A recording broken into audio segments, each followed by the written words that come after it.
প্রিয় দেশবাসী এবং প্রবাসী যারা হচ্ছে সায়েদকে বাঁচানোর জন্য এবং চিকিৎসার জন্য টাকা দিয়েছিলেন, সায়েদ কিন্তু মারা গেছে।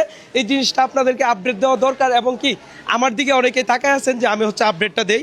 এই যে এই অ্যাম্বুলেন্সে করে সায়েদ ভাইকে হচ্ছে বাড়িতে নেওয়া হইতেছে। এতদিন চিকিৎসারত ছিল এই হসপিটালে। চলেন আমরা একটু দেখাই আপনাদেরকে, হ্যাঁ একটু দিই তো এদিকে। আমরা গাড়িতে লয়ে যাই, আমরা গাড়িতে লয়ে যাই। হ্যাঁ আপা আমার গাড়িতে পড়ুন, আমার গাড়ি বাসার আপা শুনো, এনে তো ঠিক ঠাক করতেন না, আমার কোন খারাপ হয় না, এনে কিন্তু কাজ করন দিত না, এনে ঠিক ঠাক দিত না ভাই। হ্যাঁ আচ্ছা আচ্ছা আচ্ছা কিছু করার নাই, ভালো চাদর করে দেন। আমরা হেনো যাই আমার। আচ্ছা আচ্ছা তাহলে একজন উঠুক যে তাহলে সমস্যা না, আর লাগতো না। সে হচ্ছে লাস্ট করে। আচ্ছা কাকা আপনি একটু দেখে লয়ে যান জাফারে, তুমি যাও। আচ্ছা আমি আগে চলে যাবো।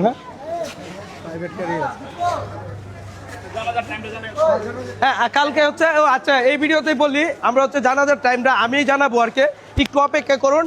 আমরা হচ্ছে তার পরিবারের সাথে কথা বলি। আর এই মুহূর্তে লাস্ট নিয়ে হচ্ছে তার বাড়িতে যাইতেছে।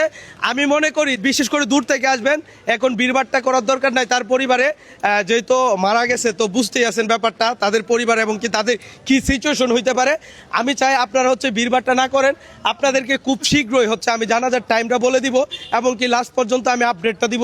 এই মুহূর্তে আমরা হচ্ছে মেডিকেলে আছি, আর মেডিকেল থেকে হচ্ছে অতিক্রম করতেছে এই যে অ্যাম্বুলেন্স বাহী, এইটাতেই হচ্ছে সায়েদ ভাইকে নিয়ে যাইতেছে। আর যারা বিশেষ করে টাকা পয়সা পাঠাইছিলেন, দেখেন টাকা পয়সা দিয়ে কখনো মানুষ বাঁচানো যায় না।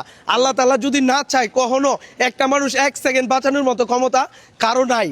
আমরা সর্বোচ্চ চেষ্টা করেছি টাকা পয়সা দিয়ে যেন তার চিকিৎসা করা যায়, বাট আমরা এখন চেষ্টা করতে পারবো না তাকে যেন 1 সেকেন্ডের জন্য বাঁচানোর জন্য এবং কি 1 সেকেন্ডের জন্য চোখটা খোলার জন্য।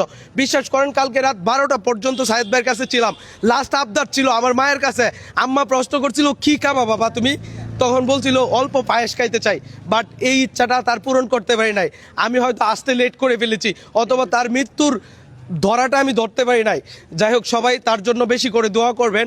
আল্লাহ তাআলা কখন কারে কিভাবে ডাক দেয় একমাত্র আল্লাহ তাআলাই জানে। আর যারা বলছিল ভাই রোগ বাণিজ্য করছিলাম, সায়েদ রোগ বাণিজ্য করছিল, তাদেরকে আজকে সায়েদ ভাই দেখিয়ে দিচ্ছে আল্লাহর ডাকে সাড়া দিছে। এবং কি এই মানুষটাও আয়সা দেখে যাক যারা হচ্ছে সায়েদ ভাইকে রোগ ব্যবসায়ী বলছিল এবং কি সে হচ্ছে প্রতারণা করেছে, প্রতারক বলছিল। আজকে আমার হাত পা কাঁপতাছে, কি বলে আপনাদেরকে বলবো যে সায়েদ ভাই মারা গেছে, আপনারা আয়সা দেখেন। তবে জাতির কাছে একটা প্রশ্ন, আপনারা এই প্রশ্নের উত্তর দেন, তাকে কেন প্রতারক বলা হইল? তার কেন বলা হয় লিভার ক্যান্সার না জন্ডিস হয়েছে? বলেন, এটার কোনো উত্তর দিতে পারবেন? এটার কোনো উত্তর নেই। পরিশেষে একটা কথাই বলবো, মৃত্যু কার কখন হবে এটা জানা নাই, তবে মৃত্যু কিন্তু অনিবার্য। আর যারা আমাকে এবং কি সায়েদকে প্রতারক এবং কি অনেক কিছু বলেছেন তাদের কাছে আজকে একটা প্রশ্ন রাখতে চাই, এখন বলেন প্রতারক? মৃত ব্যক্তিটাকে এখন বলেন প্রতারক? আর আমাকেও যারা ভিউ ব্যবসায়ী বলছেন, দেখেন এটা নিয়ে আমি একদম কথা বলতে চাই না। আমি যদি না জানাইতাম যে সায়েদ অসুস্থ, আপনারা এই টাকাগুলো নিয়ে আসতে পারতেন না। ভাই সবার প্রথম তো আমার ভিডিওতেই আপনারা দেখছেন যে সায়েদ যে অসুস্থ নাকি, ভাই এটা তো লুকানোর কিছু নাই। এখন দেখেন আমি ভিউ ব্যবসায়ী হয়ে আপনাদেরকে জানান দিতে পারছি সায়েদের জন্য টাকা দরকার এবং কি 30 লক্ষ টাকা দরকার। 35 লক্ষ টাকা আমরা হচ্ছে দেশবাসী এবং প্রবাস থেকে মিলায়া হচ্ছে দিতে পারছি। যাই হোক এই ভিডিওটা এতটুকুই। আমরা এই মুহূর্তে আমরা হচ্ছে সায়েদ ভাইয়ের বাড়িতে যাব এবং কি তাদেরকে সময় দিব এবং কি আপনাদের